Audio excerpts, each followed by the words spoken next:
Hola, ¿qué tal amigos y amigas? Reciban todos ustedes un cordial saludo. Bien, a continuación prosigo con este video que habla sobre el título 2, Derechos Sociales, Económicos y Culturales, capítulo 2, artículo 48, perteneciente a la Constitución Política de Colombia, año 1991.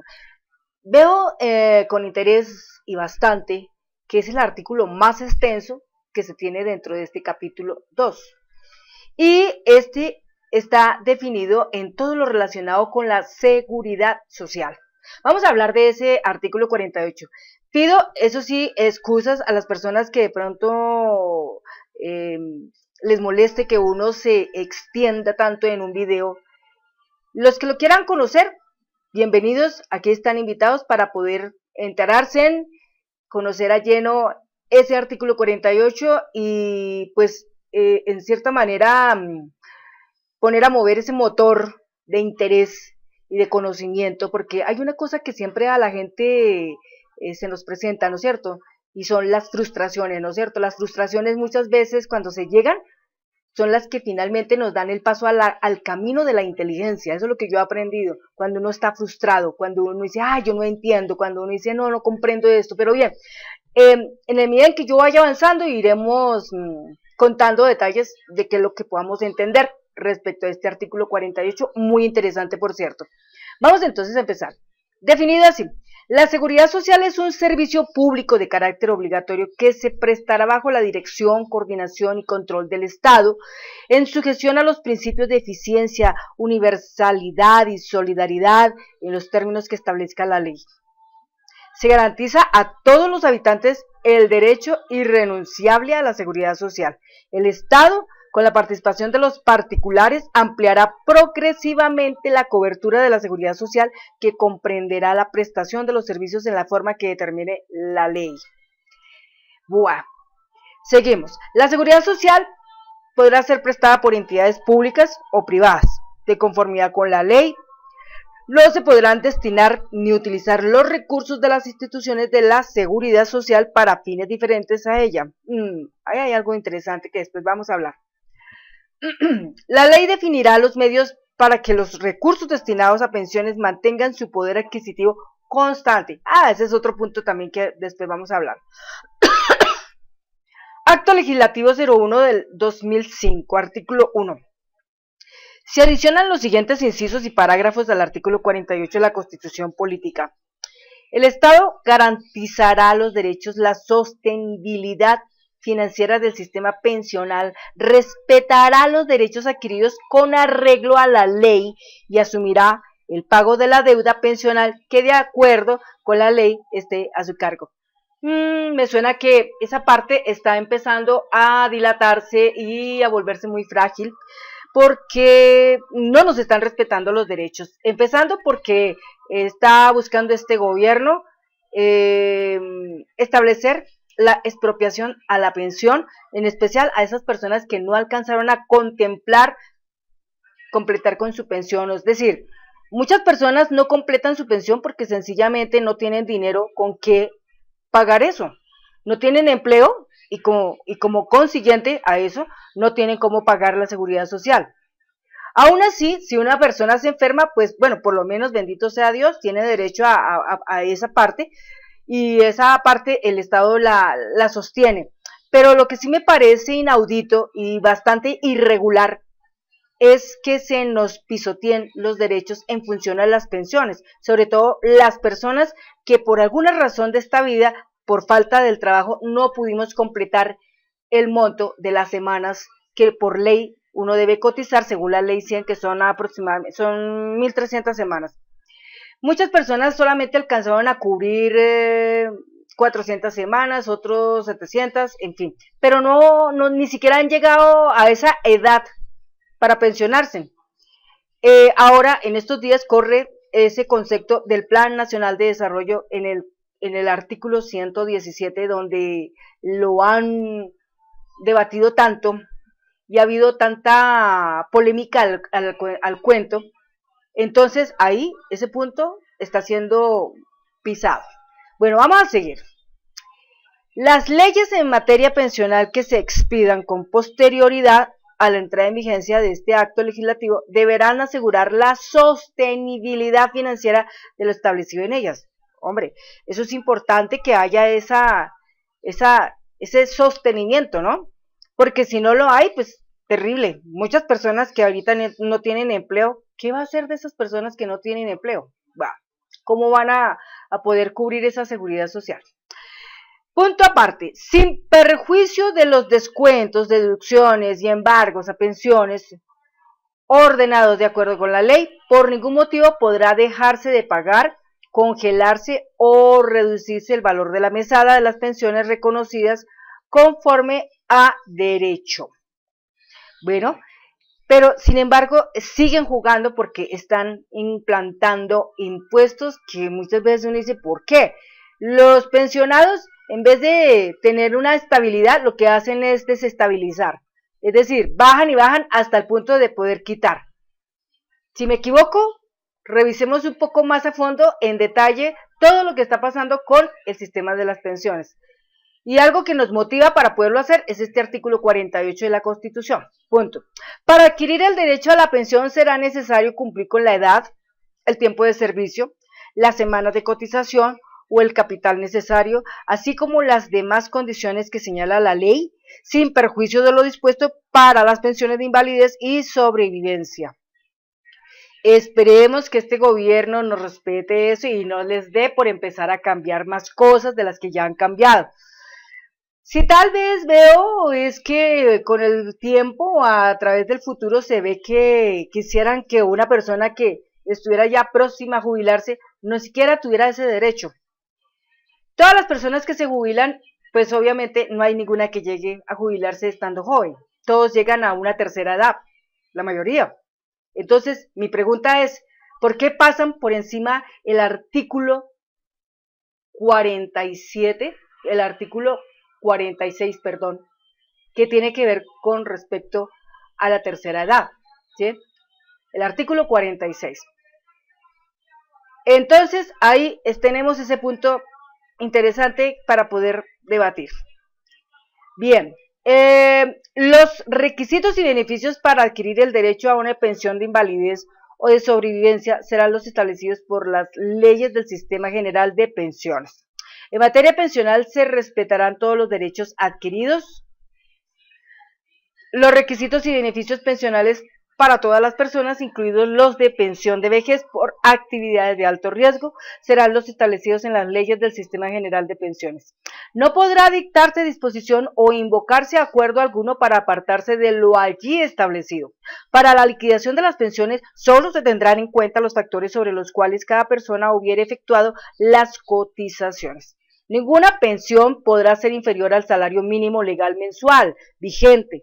Sin embargo, la ley podrá determinar los casos en que se pueda conceder beneficios económicos periódicos.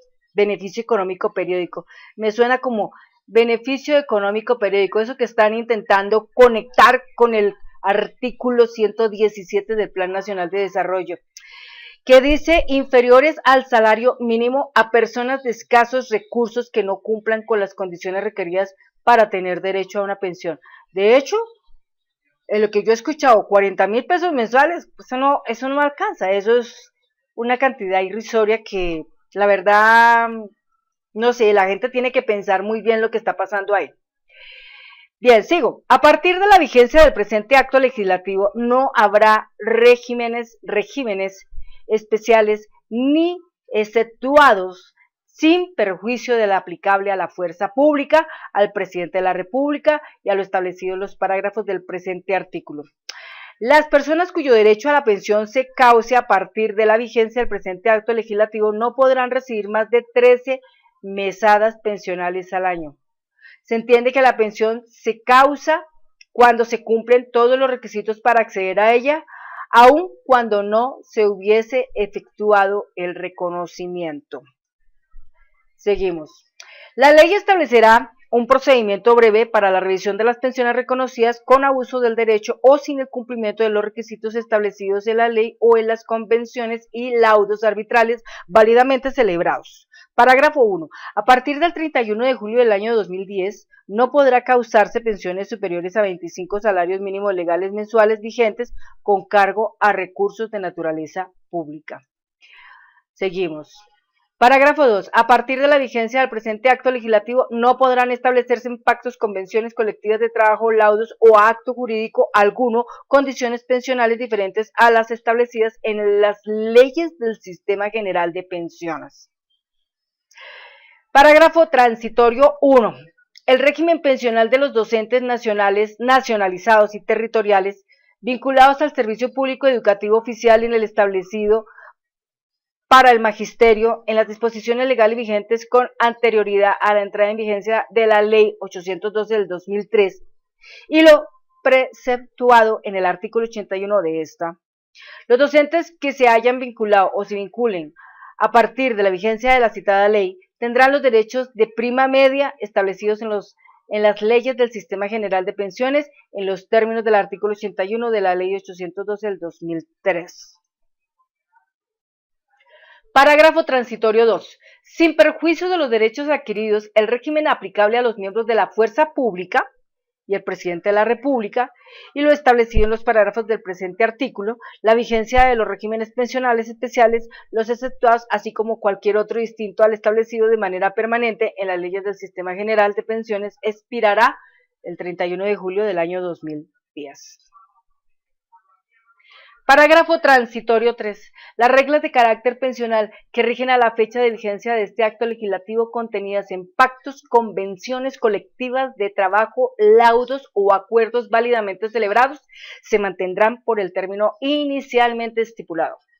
En los pactos, convenciones o laudos que se suscriban entre la vigencia de este acto legislativo y el 31 de julio del 2010 no podrán estipularse en condiciones pensionales más favorables que las que se encuentren actualmente vigentes. En todo caso, perderán vigencia el 31 de julio del 2010. Parágrafo transitorio 4. El régimen de transición establecido en la Ley 100 de 1993 y demás normas que desarrollan dicho régimen no podrán extenderse más allá del 31 de julio del año 2010, excepto para los trabajadores que estén en dicho régimen, además tengan cotizadas al menos 750 semanas o a su equivalente en tiempo de servicios a la entrada en vigencia del presente acto legislativo, a los cuales se les mantendrá dicho régimen hasta el año 2014. Los requisitos y beneficios pensionales para las personas cobijadas por este régimen serán los exigidos por el artículo 36 de la Ley 100 de 1993 y demás normas que desarrollen dicho régimen. Parágrafo transitorio 5. De conformidad con lo dispuesto por el artículo 140 de la Ley 100 de 1993 y el decreto 2090 del 2003, a partir de la entrada en vigencia de este último decreto, a los miembros del Cuerpo de Custodia y Vigilancia Penitenciaria y Carcelaria Nacional se les aplicará el régimen de alto riesgo contemplado en el mismo. A quienes ingresaron con anterioridad a dicha fecha se aplicará el régimen hasta ese entonces vigente para dichas personas por razón de los riesgos de su labor. Este es el dispuesto para el efecto por la Ley 32 de 1986, para lo cual deben haberse cubierto las cotizaciones correspondientes. Parágrafo transitorio 6. Se exceptúan de lo establecido por el inciso 8 del presente artículo aquellas personas que perciban una pensión igual o inferior a 3 salarios mínimos legales mensuales vigentes si la misma se causa antes del 31 de julio del año 2011, quienes recibirán 14 mesadas pensionales al año. Fin del artículo 48. Bueno, mis amigos y amigas, como se darán cuenta en lo que hemos podido conversar acá, el artículo 48 es bastante extenso, es un tema que tiene mucho fondo, es un tema que para debatirlo, pues especialmente yo lo pongo en la mesa para que personas que estudian derecho puedan hablar un poco más congruentemente del asunto. Yo humildemente aquí, como lo ven, soy simplemente una ingeniera de sistemas que me lancé a hacer este material para poder ayudar a las personas a que aprendan un poco de la constitución política de Colombia y que también se enteren un tanto de lo que está pasando en este momento con el país, con las cosas que están en su transición, y que no le perdamos el ojo a lo que está pasando con todo esto, porque pues si bien nos están hablando permanentemente en las redes sociales de que están violando la constitucionalidad de este país, ¿sí? Y en especial, pues, el presidente de nuestra República Colombia, pues es grave. Y es ahí donde los colombianos tenemos que poner nuestro sello y ponerle un gran interés a esta parte para empezar a estudiar y con el estudio empezar a entender lo que está pasando, relacionar, referir, empezar a conectarse, a sincronizarse para que en el futuro, como Colombia, no estemos peor, sino de pronto estemos mejor y hayamos progresado un poco más. La primera parte que se tiene que empezar por progresar es empezar a educarnos. He sabido que todo el mundo ve en la televisión y en las redes sociales todas las cosas que están pasando y créanme que como ustedes y como yo, muchos sentimos ese alto grado de frustración. La frustración mayor, es decir, es ¿cuándo será que yo voy a aprender todo eso? Es un tema largo, es un tema en el cual hay que inmersarse profundamente para entenderlo, entender su contexto y cuando se contemple el entendimiento de su contexto, aplicación de ello y empezar a discutir y a pelear por que nuestros derechos, así como los que existen, los derechos fundamentales y nuestros derechos sociales, económicos y culturales no sean pisoteados, porque estaríamos perdiendo como pueblo la soberanía y estaríamos pasando simplemente a aguantar todo lo que pasa en este tiempo. Entonces ya por ahí hoy se ha pronunciado en la televisión el grupo de la oposición y pues obviamente como tal a muchos nos afecta todas estas cosas. No me voy a limitar, o sea, no me voy a extender más allá de hablar más cosas que no tienen que ver con este punto, pero sí hago una invitación a las personas y es que busquen la verdad. Recuerden que la verdad lo hace a uno libre. Todos tenemos libre albedrío, todos tenemos el derecho a saber la verdad, todos tenemos derecho a estar siempre buscando la verdad. No nos podemos dejar llevar tanto de todas las cosas que pasan en los medios de comunicación, porque algunos podrán ser muy veraces, muy directos y muy eficaces y muy ecuánimes y muy, ¿qué le digo yo? Eh, Muy directos a la cuestión, pero en tanto así hay otros que no lo son así, hay otros que más bien prefieren como mantener a la audiencia dormida, disfrazándolo en situaciones de realities o de shows o de qué sé yo, para que la gente esté entretenida. Y así como esté entretenida, entonces no tendrán la oportunidad de estudiar, documentarse, interesarse, motivarse, animarse. Bueno amigos, muchas gracias y nos vemos en un próximo video. Hasta pronto.